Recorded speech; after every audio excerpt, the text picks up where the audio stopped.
Assalamualaikum warahmatullahi wabarakatuh. Nama saya Duyani Anggraini dari Prodi Pendidikan Guru Pendidikan Anak Usia Dini Fakultas Ilmu Keguruan dan Tarbiyah Universitas Pelita Bangsa. Pada kesempatan ini, saya akan menjelaskan mengenai mata kuliah yang saya ampu, yaitu mata kuliah Bermain dan Permainan Anak Usia Dini yang memiliki bobot 3 SKS yang akan dipelajari mahasiswa pada semester kedua, terdiri dari 14 kali pertemuan dengan satu pertemuan ujian tengah semester dan satu pertemuan ujian akhir semester.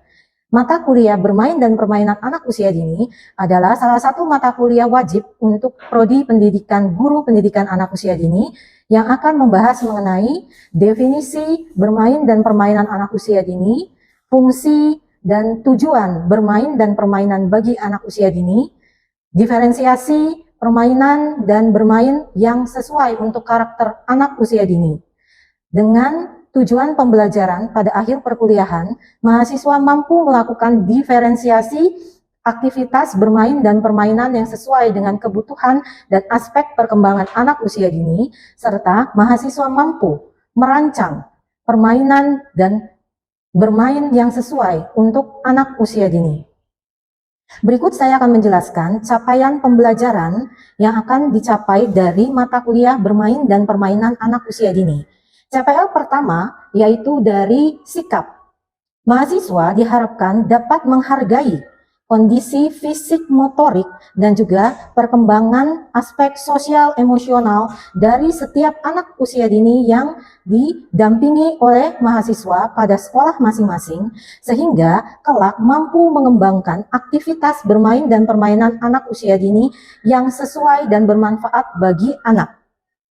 CPL kedua yaitu membentuk pengetahuan, di mana mahasiswa menguasai teori, ilmu, dan pengetahuan dasar mengenai kegunaan dan manfaat bermain dan permainan anak usia dini dalam proses pembelajaran, sehingga menciptakan pembelajaran yang bermanfaat untuk seluruh anak usia dini.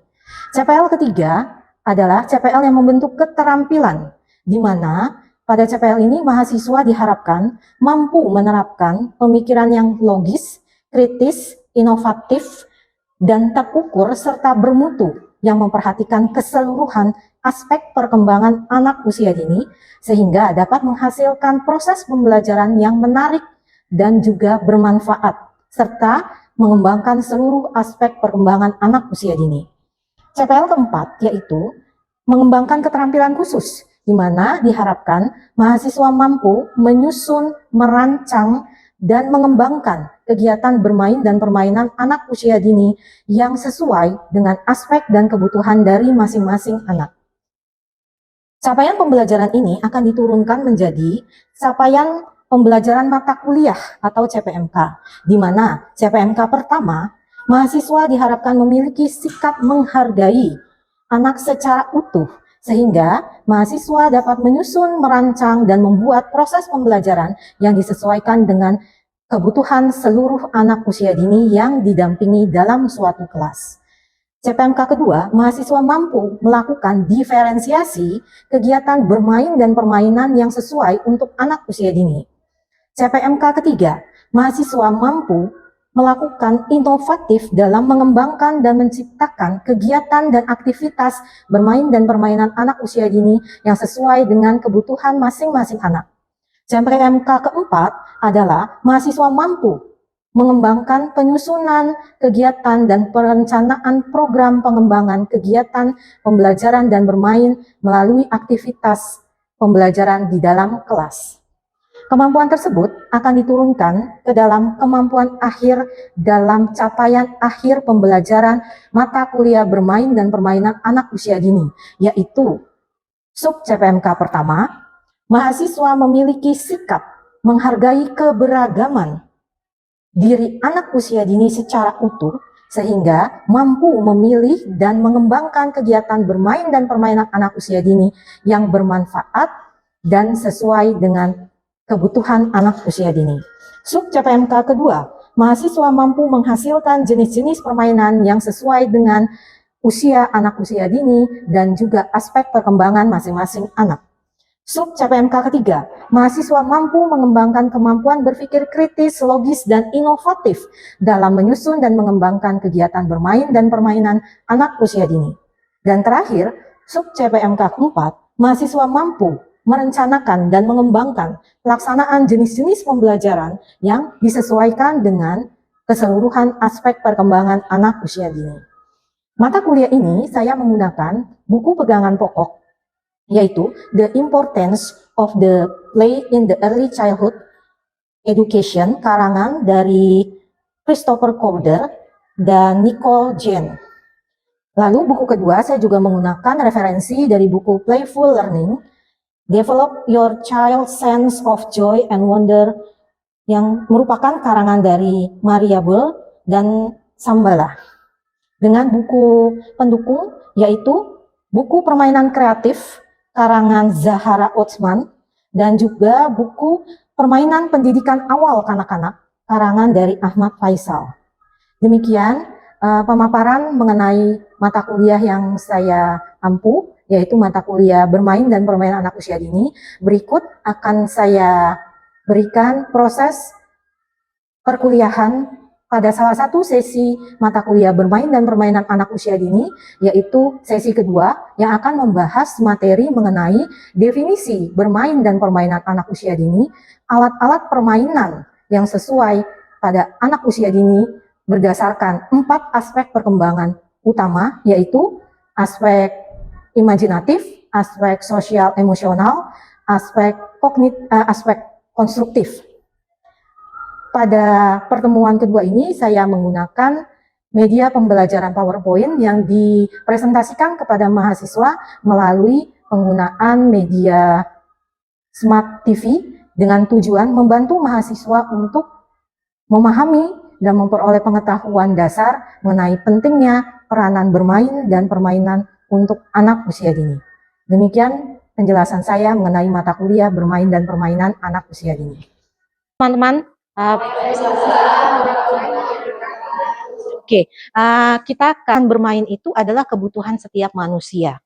Karena apa? Karena bermain akan memberikan rasa bahagia. Nah, ini teman-teman. Bermain adalah aktivitas. Aktivitas yang apa? Yang menimbulkan rasa senang.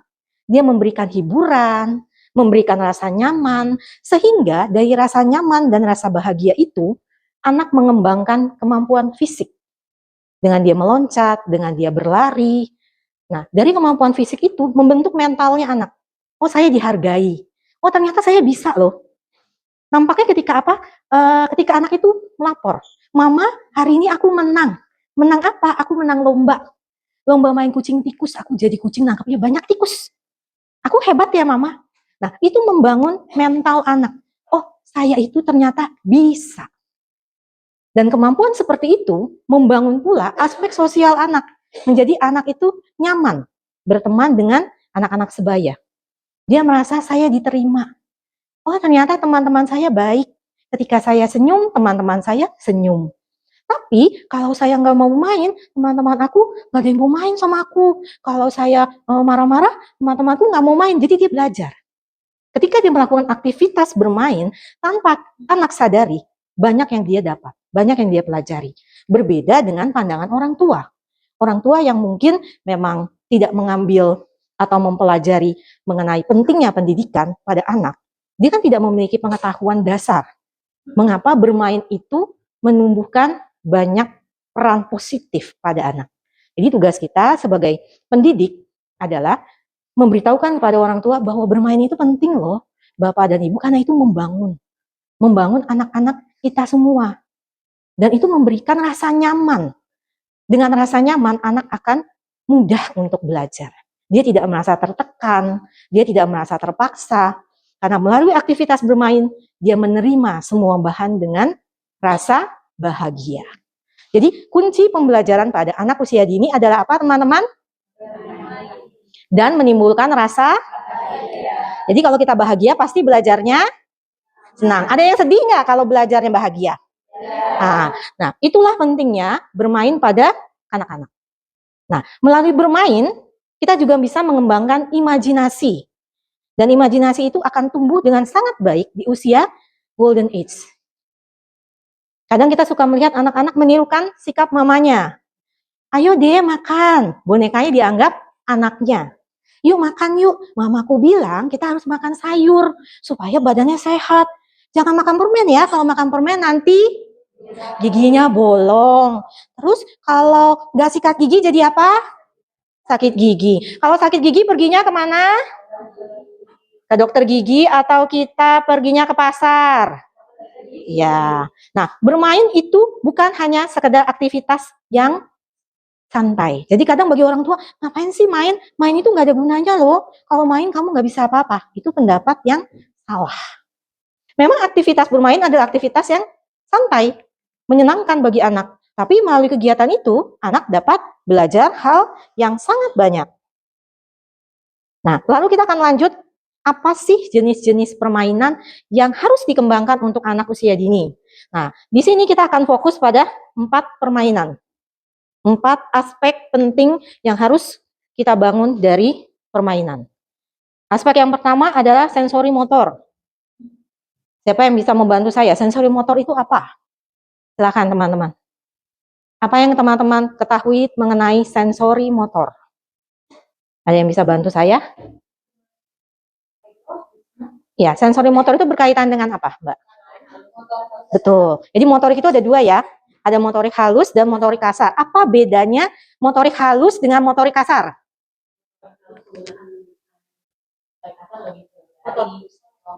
Otot, betul. Tapi anak butuh nggak kedua hal itu? Mana yang lebih dikembangkan? Yang motorik kasar, motorik halus, atau harus seimbang? Betul. Nah, ini yang kadang kurang dipahami oleh orang tua. Kemampuan calistung hanya mengembangkan kemampuan motorik halus. Halusnya yang dipaksa. Megang pensil harus seperti ini. Nggak usah main, nggak perlu main, yang penting pegang pensil. Sedangkan dia motorik halusnya tidak pernah distimulasi, tidak pernah dilatih bagaimana anak itu bisa nyaman memegang pensil. Jadi pada anak usia dini itu intinya adalah dirasa nyaman. Dan ini akan dibangun dari permainan. Dan permainan sensori motor itu seperti bermain dengan pasir, bermain dengan air, yang walaupun terlihat sederhana, tapi itu melatih otot. Melatih anak untuk menggenggam, melepas menggenggam, melepas menggenggam. Nah, ini yang membantu anak ketika dia memegang pensil. Jadi ketika dia memegang pensil tidak terlalu panik. Jika anak panik itu pegangan pensilnya akan keras dan tegak, kaku. Jadi tangan megangnya sangat kaku. Berbeda dengan anak yang sudah berlatih melalui permainan. Kan dia cuma main air, cuma menggerak-gerakkan tangannya di air, kok bisa lentur? Iya.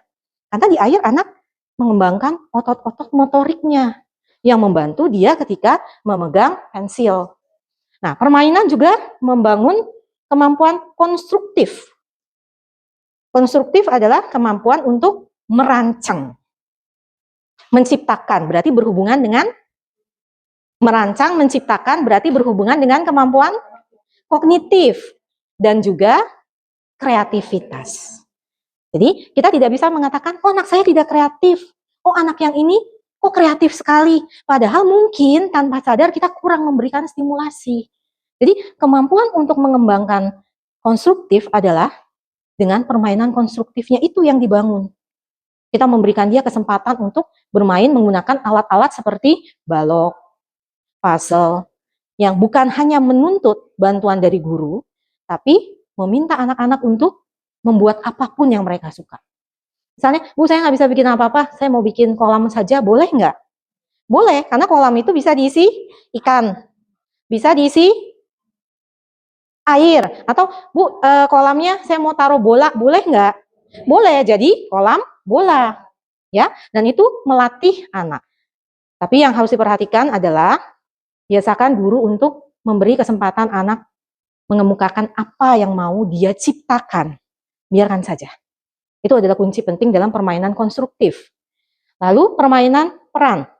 Permainan peran atau imajinatif ini adalah sering kita sebut dengan bermain peran.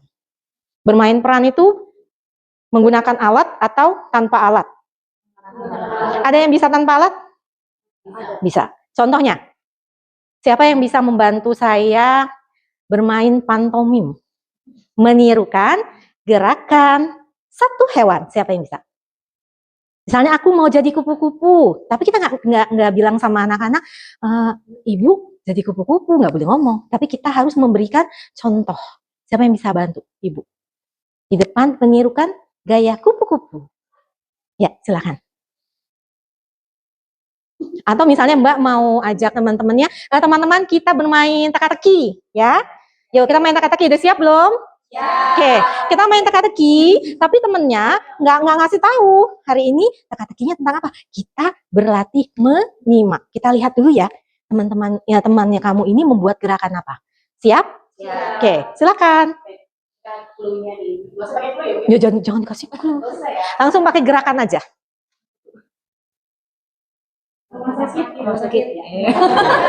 Nah, bagi kita yang dewasa, ini mengembangkan, ya makasih Mbak. Kalau bagi kita yang dewasa, permainan ini adalah permainan review. Karena kita sudah mempunyai konsep.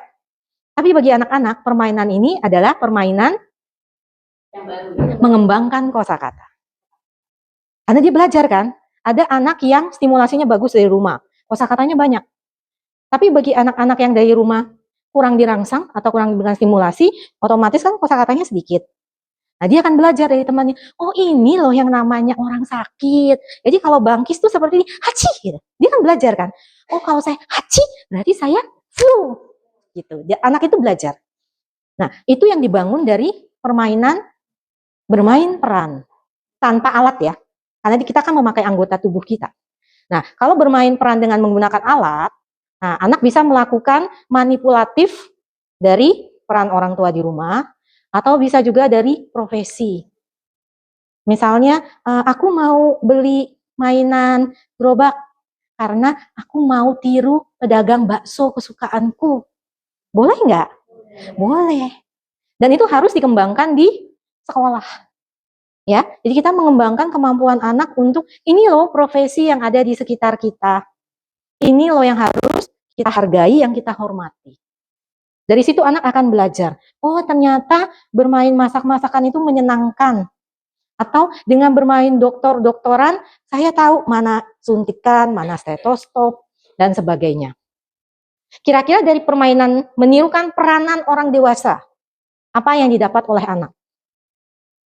Kalau anak menirukan peran dewasa, seperti dia menirukan papanya yang mau berangkat kerja nih, apa yang didapat anak? Silakan. Dia menirukan papanya mulai dari mau ganti baju, terus mau berangkat kerja, rutinitas kerja dari ayah. Kira-kira apa yang bisa dipelajari oleh anak? Betul. Lalu dia belajar bahwa betul. Yang paling utama adalah mengajarkan kepada anak bahwa ketika dia dewasa, dia harus betul. Bahwa sebagai manusia yang kelak akan dewasa, inilah peran sosial yang harus anak lakukan. Dari situ dia akan belajar. Jadi kemampuan bermain peran atau imajinatif akan membangun konstruksi dasar pengetahuan anak bahwa bekerja itu adalah sesuatu hal yang harus dilakukan sebagai manusia dewasa. Itu ya teman-teman. Dan permainan bermain peran ini akan berkaitan dengan permainan sosial. Kenapa? Karena ketika dia bermain peran, dia harus bermain bersama teman. Dengan bermain bersama teman, maka akan mengembangkan permainan sosial atau socialization play. Nah, dia akan belajar. Oh, ketika saya mau main balok, ada teman saya 3. Apa yang harus saya lakukan? Ya, bilang apa dulu? Permisi, boleh tidak saya ambil mainannya? Lalu, kalau sudah harus sharing. Setelah sharing, kalau sudah selesai waktu bermain, harus apa? Membereskan mainan. Nah, itu adalah fungsi dari permainan sosial.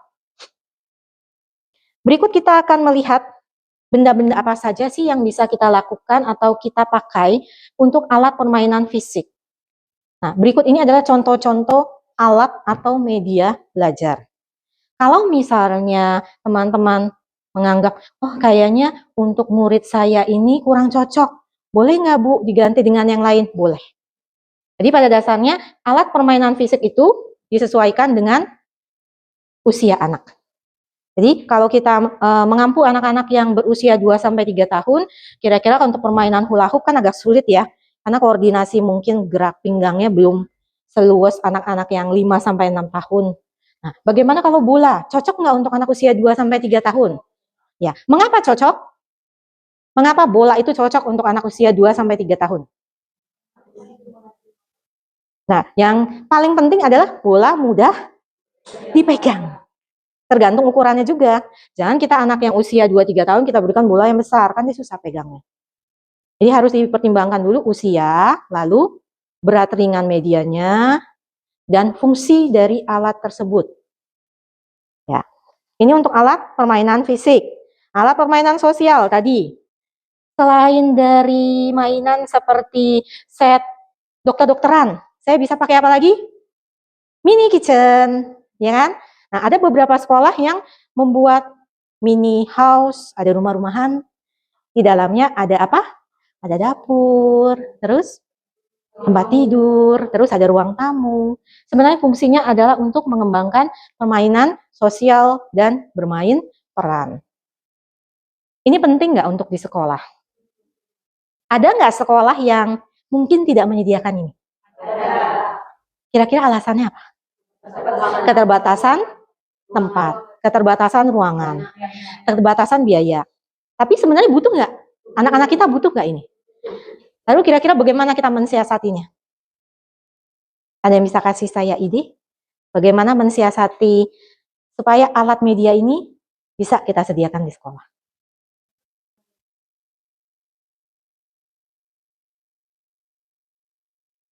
Tuh, ada lagi yang lain? Boleh nggak kita minta sumbangan dari anak-anak mainan anak-anak yang misalnya sudah tidak terpakai? Bisa ya? Kita bisa minta, teman-teman boleh nggak hari ini ada yang bawa mainan kompor-komporan dari rumah? Boleh nggak kita sharing pakai di sekolah?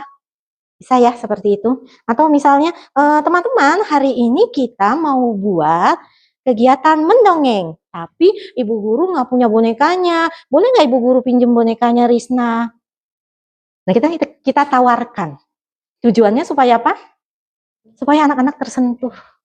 Oh, ternyata aku punya loh mainan bagus yang bisa saya sharing, yang bisa saya pakai bersama teman-teman. Itu yang mau kita bangun. Sebenarnya dari alat permainan sosial. Jadi kita mengajarkan kepada anak, yuk kita sharing. Oh, ternyata saya butuh teman saya loh. Atau teman saya yang ini ternyata baik, mau ngajak saya main. Itu yang dibangun dari alat permainan sosial. Tujuannya yang harus teman-teman kembangkan. Dan permainan ini akan membantu untuk anak-anak itu termotivasi datang ke sekolah. Jadi ketika dia ke sekolah, dia termotivasi untuk tidak hanya calistung. Jadi aku mau ke sekolah karena aku mau main rumah-rumahan. Aku mau ke sekolah karena aku mau ketemu ibu guruku. Ibu guruku pandai mendongeng. Bisa menirukan berbagai suara. Nah, itu yang menarik anak-anak. Jadi membangun motivasi belajar yang baik sepanjang hari. Mengurangi anak-anak yang sulit atau mogok ke sekolah. Ini yang mau dibangun dari alat permainan sosial. Nah, pada alat permainan sosial, permainan ini membantu anak untuk memahami peran sosial. Bahwa dalam masyarakat, dalam dunia kita itu, ada berbagai macam peran. Oh, ayah saya itu jadi dokter. Kalau dokter apa sih tugasnya? Nah, apa bedanya dengan perawat? Ya, apakah perawat bisa memberi obat? Apakah perawat boleh melakukan operasi? Nah, itu yang dipelajari anak. Oh, ternyata dalam dunia kesehatan itu ada beberapa peran yang berbeda. Itu yang anak pelajari. Ya, atau misalnya kita kunjungan ke bank. Nah, di bank itu ada siapa aja? Ada teller, terus ada customer service. Apa beda teller atau kasir dengan customer service? Menerima dan betul. Ya.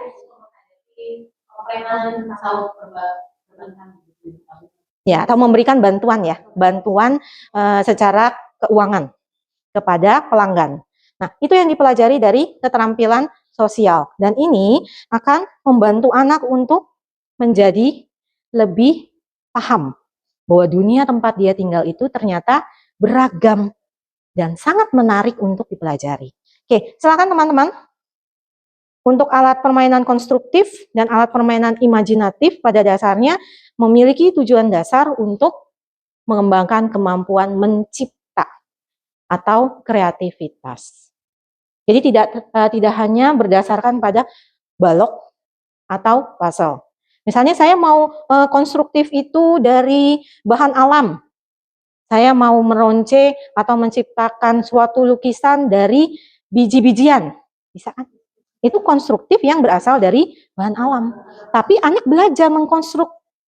Bagaimana saya menciptakan suatu kreativitas yang menarik. Ya, teman-teman. Jadi tujuan dasar dari materi kita pada pertemuan kedua ini adalah saya harapkan teman-teman dapat memahami bahwa bermain itu adalah suatu kebutuhan. Kebutuhan yang sangat mendasar bagi anak-anak usia dini. Silakan teman-teman ada yang mau sharing bagaimana proses permainan di sekolahnya teman-teman. Atau misalnya, Bu, kalau di sekolah saya itu, karena kami punya banyak pembagian kurikulum, pelaksanaan kegiatan bermainnya seminggu hanya 1 kali. Silakan teman-teman, boleh di-sharingkan mengenai kegiatan bermain di sekolah masing-masing. Silakan Siva. Bagaimana kegiatan bermain kalau di sekolahnya Siva yang biasa mendampingi anak-anak seperti apa? Bisa di-sharingkan? Biasanya melempar bola sesuai warna, meloncat menggunakan bola di bagian bawah dan menariknya sesuai tanggung warna. Oke, untuk ragam permainan biasa digantinya berapa kali dalam sebulan? Atau aktivitasnya sama atau setiap minggu selalu dibuat materi baru gitu? Seminggu 2 kali permainan. Dan apakah kamu melakukan observasi permainan itu membantu kegiatan pembelajaran apa atau aspek perkembangan apa pada anak itu?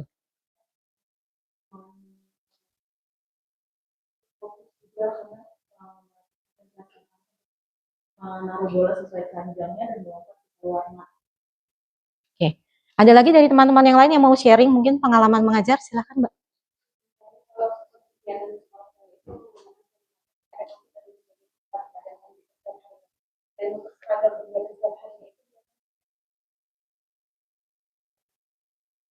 Dan biasanya kita juga melakukan observasi kalau misalkan kita mainan ini tuh kayak minatnya sepi nih gitu.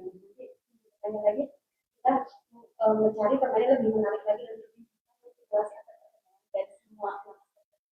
Oke, jadi saya harapkan pada pertemuan ini kita bisa menarik satu benang merah bahwa fungsi permainan itu bagi anak usia dini untuk apa, teman-teman? Kita review kembali. Oke, lalu memberikan rasa ya. Apa pentingnya pendidikan anak usia dini itu? Poin pentingnya apa, teman-teman? Bermain sambil belajar, karena itu akan memberikan rasa bahagia. Jadi pendidikan pada anak usia dini adalah pendidikan yang membahagiakan. Saya rasa itu yang perlu kita tarik inti perkuliahan. Nanti teman-teman bisa merancang atau mencari satu permainan anak usia dini yang menurut teman-teman itu menarik. Nanti saya akan buatkan link tugasnya.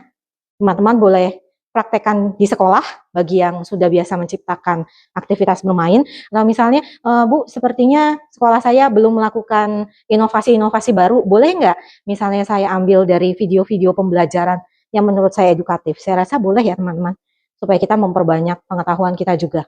Ya, itu saja dari saya. Untuk materi selanjutnya akan kita bahas pada pertemuan ketiga minggu depan. Saya harapkan teman-teman untuk segera menyiapkan tugasnya dan memasukkan ke link yang sudah saya persiapkan nanti. Terima kasih untuk kehadirannya pada pertemuan kali ini. Kita lanjutkan di minggu depan. Saya tutup kegiatan perkuliahan kita. Assalamualaikum warahmatullahi wabarakatuh.